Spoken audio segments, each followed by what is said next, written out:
بسم اللہ الرحمن الرحیم السلام علیکم ورحمۃ اللہ وبرکاتہ۔ آج 1 جون 2025 ہے اور آج دن ہے اتوار کا۔ آج کی تازہ ترین عالمی خبروں سے، عالمی احوال سے، تازہ ترین احوال سے آپ کے سامنے اس ویلاگ کا آغاز کرنے جا رہے ہیں۔ ناظرین کرام، غزہ میں اسرائیل کے حملے بدستور چل رہے ہیں۔ حملوں میں شدت آ چکی ہے، بھوک بڑھ چکی ہے، جنگ بندی کے امکانات معدوم نظر آ رہے ہیں۔ اسرائیل پیچھے ہٹنے کو تیار نہیں ہے اور امریکہ کی طرف سے اسرائیل کی بھرپور حمایت اور مدد کی جا رہی ہے۔ آج خبر آئی ہے کہ امریکہ کے سابق صدر جو بائیڈن کے دور میں اسرائیل کو آفیشلی 22 ارب ڈالر کا اسلحہ بیچا گیا یا دیا گیا، اور ٹرمپ نے 4 مہینوں میں اسرائیل کو تقریباً 12 ارب ڈالر سے زائد کا اسلحہ دیا ہے، اور مزید 20 ارب ڈالر کا اسلحہ دینے کا وعدہ کیا گیا ہے۔ یعنی 70-80 ارب ڈالر کا اسلحہ پچھلے 19 مہینوں میں گویا امریکہ کی طرف سے اسرائیل کو دیا گیا یا دیا جا رہا ہے۔ 800 سے زائد جہاز امریکہ نے اسلحے کے اسرائیل کو بھر کر اب تک دیے ہیں۔ 90,000 ٹن بارودی مواد اسرائیل کو امریکہ نے دیا ہے، جس کا مطلب واضح لفظوں میں یہ ہے کہ جو 1,40,000 ٹن سے زائد جو مواد غزہ پر مارا گیا، وہ 90% مواد جو ہے وہ اسرائیل کی طرف، وہ امریکہ کی طرف سے اسرائیل کو دیا گیا تھا۔ آج دنیا میں انسانیت کا درس دینے والا، دنیا کے اندر آج جمہوریت کا راگ الاپنے والا، آج دنیا کے اندر ہیومن رائٹ سے وائلیشن پر دھمکیاں لگانے والا خود انسانی حقوق کی پامالیاں کر رہا ہے۔ پوری دنیا اس بات کو دیکھ رہی ہے، لیکن ان سب کے نزدیک یہ سب درست ہے اور یہ سب جائز ہے۔ بہرحال غزہ میں جو کچھ چل رہا ہے یہ بہت بڑا انسانی المیہ ہے۔ اس کے خلاف یورپی ممالک اکٹھے ہو چکے ہیں، مغربی دنیا کھڑی ہو رہی ہے، وہاں کی عوام خود امریکہ میں ٹرمپ کی حکومت کی الگ بات ہے اسرائیل کی حمایت اور مدد کی، لیکن وہاں کی جو عوام ہے، وہاں کے جو عام لوگ ہیں، وہ مسلسل احتجاج کر رہے ہیں، اسرائیل کو اسلحہ نہ دینے کا مطالبہ کر رہے ہیں۔ بہرحال غزہ کی صورتحال ایک طرف ہے، دوسری طرف جو ایک خبر ہے میرے پاس وہ یہ ہے کہ سعودی عرب کی قیادت میں جو ایک وفد فلسطین جانا تھا، اور جو فلسطین کے حوالے سے اس مہینے جو کانفرنس ہو رہی ہے 13 جون کو پیرس میں اور 17 جون کو نیو یارک میں، اس حوالے سے یہ دورہ بڑا اہم تھا۔ 6 عرب ملک تھے جن کے وزرائے خارجہ دورہ کر رہے تھے فلسطین کے ویسٹ بینک علاقے کا۔ اس میں سعودی عرب کا وزیر خارجہ تھا، قطر کا وزیر خارجہ تھا، UAE کا وزیر خارجہ تھا، اور ترکی کا وزیر خارجہ تھا، مصر کا وزیر خارجہ تھا، اور اردن کا وزیر خارجہ تھا۔ ان 6 ملکوں کے وزرائے خارجہ نے دورہ کرنا تھا فلسطین کا۔ جو ہیلی کاپٹر سے وہ اردن سے وہ فلسطین ان کو جانا تھا آج کے دن، یعنی آج سنڈے کو انہوں نے دورہ کرنا تھا، لیکن اسرائیل کی طرف سے اجازت نہیں دی گئی اور یہ دورہ نہ ہو سکا۔ اس پر سعودی عرب نے سخت ترین احتجاج کیا ہے اور امریکہ کو اور ان کے باقی جو اسرائیل کے حواری ہیں ان کو پیغامات بھیجے ہیں کہ اسرائیل کی خطے کے اندر واضح طور پر جارحیت اور بدنیتی اور منافقت اور دھوکہ دہی کی علامت ہے۔ فلسطین میں جانا یہ ہمارا حق ہے، وہ ہمارے طرح کے عرب ہیں اور وہ ہمارے بھائی ہیں، ہم ان سے مشاورت کے لیے جا رہے تھے۔ تو اسرائیل خطے میں مشرق وسطیٰ میں امن نہیں چاہتا ہے، لہٰذا اس کی ذمہ داری اب اسرائیل اور ان کے اتحادیوں پر ہوگی۔ ناظرین کرام، یہی نہیں، آج اسرائیل کے مشہور اخبار دی یروشلم پوسٹ کی خبر میرے سامنے موجود ہے۔ دی یروشلم پوسٹ یہ نیتن یاہو کی حکومت کا انتہائی اہم اور قریبی اخبار اور نمائندہ اخبار سمجھا جاتا ہے، جس کا عنوان یوں ہے، دی یروشلم پوسٹ میں جو چھپنے والا عنوان ہے وہ کچھ یوں ہے کہ نیو اوتمان پاور، کہ نئی عثمانی خلافت، اردوغان پوزیشنز ترکی ایز اسرائیلز مین مڈل ایسٹ چیلنج، کہ طیب اردوان جو ہے وہ ترکی کو اسرائیل کا سب سے بڑا دشمن اور مین حریف کے طور پر سامنے لے کر آیا ہے۔ مشرق وسطیٰ میں اگر کسی کو کوئی خطرہ ہے، اسرائیل کو اگر کسی سے کوئی خطرہ ہے تو اب وہ ترکی ہے۔ یہ بات میں نہیں کہہ رہا ہوں، یہ دی یروشلم پوسٹ اسرائیلی اخبار کہہ رہا ہے۔ اس تفصیلی رپورٹ میں لکھا گیا ہے کہ middle east affairs as Turkey builds its power and influence its opposition to an agitation against Israel is continuing, کہ جو اسرائیل کے خلاف مختلف طرح کی لابنگ ہے، مختلف طرح کا جو اثر و نفوذ ہے مشرق وسطیٰ میں، وہ ترکی جمع کر رہا ہے۔ اگر اسرائیل کو کسی سے ڈرنا چاہیے یا پریشان ہونا چاہیے، جس کے لیے تیاری کرنی چاہیے، تو وہ ترکی ہے۔ یہ اسرائیلی اخبار نے لکھا، اور اسرائیلی اخبار نے کہا کہ ترکی جو ہے وہ شام کے اندر شامی حکومت کو سپورٹ کر کے اور شام کی حکومت کو عسکری اور ملٹری اسسٹنس یا ایڈ دے کر، مدد دے کر بہت سٹرونگ کر چکا ہے، اور ترکی مستقبل میں اسرائیل کے لیے بہت جلد ایک بہت بڑا خطرہ بنے گا۔ اس لیے ابھی سے ترکی کے خلاف اسرائیل کو لڑنا ہوگا، اکٹھا ہونا ہوگا۔ یہ بات اسرائیلی اخبار دی یروشلم پوسٹ کے اندر لکھی گئی ہے۔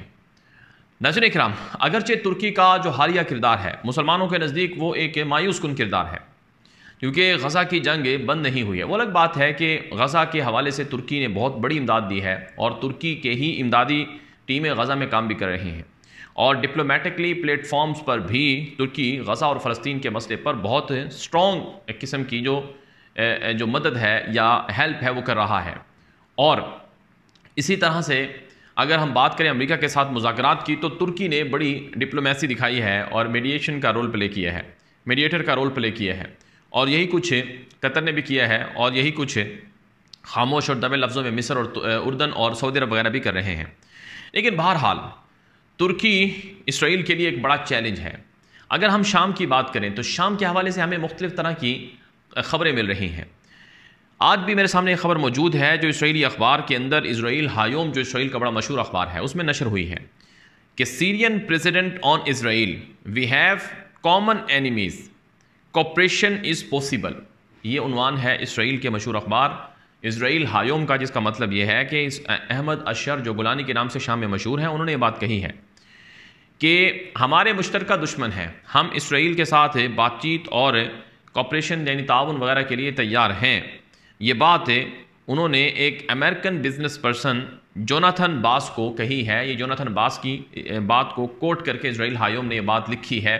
اب سوال یہ ہے کہ ایک طرف باتیں ہو رہی ہیں کہ گولانی یعنی جو احمد اشر ہے وہ اسرائیل کے ساتھ ریلیشن بنا رہا ہے، وہ تعلقات بنا رہا ہے، اور دوسری طرف خبریں آ رہی ہیں کہ ترکی شام کے اندر اپنے آپ کو مضبوط کر رہا ہے، اور پھر یہ بھی اطلاعات چلی ہیں کہ شام سے فلسطینیوں کو نکالا گیا ہے، یعنی وہ فلسطینی جو مزاحمت کار تھے یا جو فلسطین کے مختلف جماعتوں سے تعلق رکھتے تھے ان کو شام چھوڑنے کا کہا گیا ہے۔ اگرچہ شام کے ذرائع ابلاغ سے اس کی بھی تصدیق نہیں ہوئی ہے، لیکن اسرائیلی میڈیا پر، عرب میڈیا پر، بعض انٹرنیشنل میڈیا پر یہ رپورٹیں آ چکی ہیں۔ لیکن غزہ کے حوالے سے اور فلسطین کے حوالے سے جو شام کے لوگوں کا نقطہ نظر ہے وہ بڑا واضح ہے۔ کل بھی اسی حوالے سے غزہ کے حوالے سے دمشق میں اور دیگر جگہوں میں احتجاج ہوا ہے۔ شام کے لوگ احتجاج کرتے ہیں کہ غزہ کے لوگوں کو آزادی دی جائے، اور غزہ کے لوگ بہت پریشانی میں ہیں، ان کے اوپر جو انسانی حقوق کی جس طرح سے جینوسائیڈ چل رہا ہے، جس طرح سے انسانی حقوق پامال ہو رہے ہیں، لہٰذا ان کو انصاف دیا جائے۔ یہ شام کے لوگ مسلسل احتجاج کر رہے ہیں۔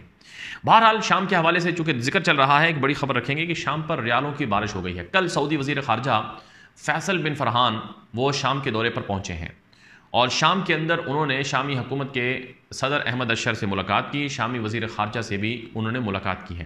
یہ ان کا پہلا دورہ شام تھا۔ سعودی وزیر خارجہ فیصل بن فرحان نے کہا کہ شام کے جتنے مسائل ہیں اس کے لیے سعودی عرب اپنا بھرپور کردار ادا کرے گا۔ سعودی وزیر خارجہ نے کہا کہ ہم قطر کے ساتھ مل کر شام کے جو لاکھوں ملازمین ہیں جن کی تنخواہوں کا مسئلہ ہے وہ سعودی عرب اور قطر مل کر ادا کریں گے۔ جی ہاں، ظاہر ہے شام پر پابندیاں ہیں، شام کے پاس ابھی فی الحال وسائل نہیں ہیں، اور ان کا ملک 14 سال کی بدترین قسم کی جنگ کا سامنا کر کے تباہ و برباد ہوا تھا۔ اس کو ری بلڈ کرنا ہے، اس کو تعمیر کرنا ہے، لوگوں کے مسائل حل کرنے ہیں۔ 50 لاکھ سے زائد شامی لوگ مہاجر ہیں، ریفیوجی ہیں، جن کو واپس آنا ہے، اور وہ اپنے گھروں میں کیسے رہیں گے، ان کے گھر ہی نہیں ہیں، وہ تباہ کر دیے گئے تھے، بمباری ہوئی تھی، بہت سے مسائل تھے۔ جو کچھ آج غزہ میں چل رہا ہے یہی کچھ آج سے 10-12 سال پہلے شام کے اندر ہوتا رہا ہے، اور اس وقت بھی ہم آپ کو یہ چیزیں بتایا کرتے تھے۔ تو شام کے اندر سعودی عرب کی اور قطر کی طرف سے انویسٹمنٹ کا اعلان، وہاں کے ملازمین کو تنخواہیں دینے کا اعلان، ہسپتال، سکول اور یونیورسٹیاں بنانے کا اعلان، یہ بڑا شاندار اقدام ہے، اس کو جتنا اپریشیٹ کیا جائے اتنا کم ہے۔ اب بات کریں گے ایران سے متعلق۔ ایران کے حوالے سے ایک خبر آئی ہے کہ ایران نے خفیہ طور پر یورینیم کی افزودگی اتنی کر رکھی ہے کہ ایران 9 ایٹم بم بنا سکتا ہے یا بنا چکا ہے۔ یہ عالمی میڈیا پر رپورٹ ہوا ہے۔ اس وقت ایران، امریکہ اور اسرائیل کے درمیان ایک بہت بڑا کلیش چل رہا ہے۔ ایران کے پاس نیوکلیر بم نہیں ہونے چاہیے۔ ہمارا یہ واضح طور پر نقطہ نظر ہے کہ ایران کبھی بھی ایٹمی بم نہ بنا سکے۔ یہ امریکی صدر ٹرمپ کی تازہ ترین سٹیٹمنٹ ہے۔ امریکہ اور ایران کے درمیان جاری مذاکرات فی الحال کامیاب نہیں ہو سکے ہیں۔ تازہ اطلاعات کے مطابق امریکی صدر ٹرمپ کے نمائندہ خصوصی برائے مشرق وسطیٰ سٹیو وٹکوف نے جو امریکہ کی طرف سے ایران کے ساتھ معاہدے کا جو پرپوزل ہے وہ بھیج دیا ہے، اور یہ کہا ہے کہ امریکہ ان شرائط پر ایران کے ساتھ ڈیل چاہتا ہے۔ 5 سے 6 راؤنڈ ہو چکے ہیں مذاکرات کے ایران اور امریکہ کے درمیان، جو نتیجہ خیز نہیں ہو سکے ہیں۔ ابھی کل بھی سلطنت عمان کا وزیر خارجہ وہ ہنگامی ایمرجنسی دورے پر ایران پہنچا تھا، اور ایرانی وزیر خارجہ سے اور ایرانی حکام سے اس کی ملاقات ہوئی ہے، کیونکہ وہ ثالثی کر رہے ہیں امریکہ اور ایران کے درمیان حالیہ مذاکرات میں۔ تو ٹرمپ حکومت کی طرف سے کہا گیا بار بار کہ ہم ایران کے ساتھ لڑائی نہیں چاہتے ہیں، ہم تو ڈیل چاہتے ہیں، لیکن اسرائیل یہ کہتا ہے کہ ایران کے ساتھ اچھی ڈیل ہو یا بری ڈیل ہو، دونوں ہی نقصان دہ ہیں۔ نہ تو ایران کے ساتھ اچھی ڈیل کی جائے، نہ ہی بری ڈیل کی جائے، بس ایک ہی حل ہے کہ ایران کے پاس جتنے نیوکلیر پروگرام کے ادارے ہیں یا فیسلٹیز ہیں، جہاں جہاں پر ان کی یورینیم مفسودگی کے مسائل یا پلانٹس وغیرہ ہیں، ہم ان کو بمباری کر کے تباہ کر دیں۔ تو جو امریکی صدر ٹرمپ کا نمائندہ خصوصی برائے مشرق وسط اسٹیو وٹکوف ہے، اس نے ابھی تک نہ رشیا یوکرین کی جنگ کو بند کروانے کے لیے کوئی معاہدہ کروا سکا، وہ نہ ہی غزہ اسرائیل کی جنگ بندی کے لیے کوئی کامیاب معاہدہ وہ کروا سکا ہے، اور نہ ہی ایران اور امریکہ کے درمیان مذاکرات میں کوئی نتیجہ اس کی طرف سے یا اس کی کوششوں سے سامنے آنے کا امکان ہے۔ تو اس لیے حالات بڑے گڑبڑ ہیں۔ سعودی عرب نے امریکہ کو پیغام بھیجا ہے، UAE نے امریکہ کو پیغام بھیجا ہے کہ ایران پر حملہ کرنا یہ ہمیں قبول نہیں ہے، ایران پر حملے سے ہم بھی متاثر ہوں گے۔ ظاہر ہے جب گھر کے پاس آگ لگتی ہے تو وہ آپ کا گھر بھی اس کی زد میں آ سکتا ہے۔ تو اگر ایران پر اسرائیل حملہ کرے گا تو ایران مشرق وسطیٰ میں عرب ملکوں میں جہاں جہاں امریکی فوجی اڈے ہیں ان کو نشانہ بنائے گا۔ تو اس لیے مشرق وسطیٰ کی صورتحال بہت پیچیدہ ہے اور بہت خراب ہے۔ جہاں تک اسرائیل اور غزہ کی جنگ کا معاملہ ہے تو جب تک یہ جنگ بند نہیں ہوگی تب تک مشرق وسطیٰ میں امن نہیں آئے گا، اور اسرائیلی وزیر اعظم تو بضد ہے کہ ہم نے تو مشرق وسطیٰ کو ری میپ کرنا ہے، اس کی نئی شکل دینی ہے، اور ہم مشرق وسطیٰ کو تبدیل کر کے رہیں گے۔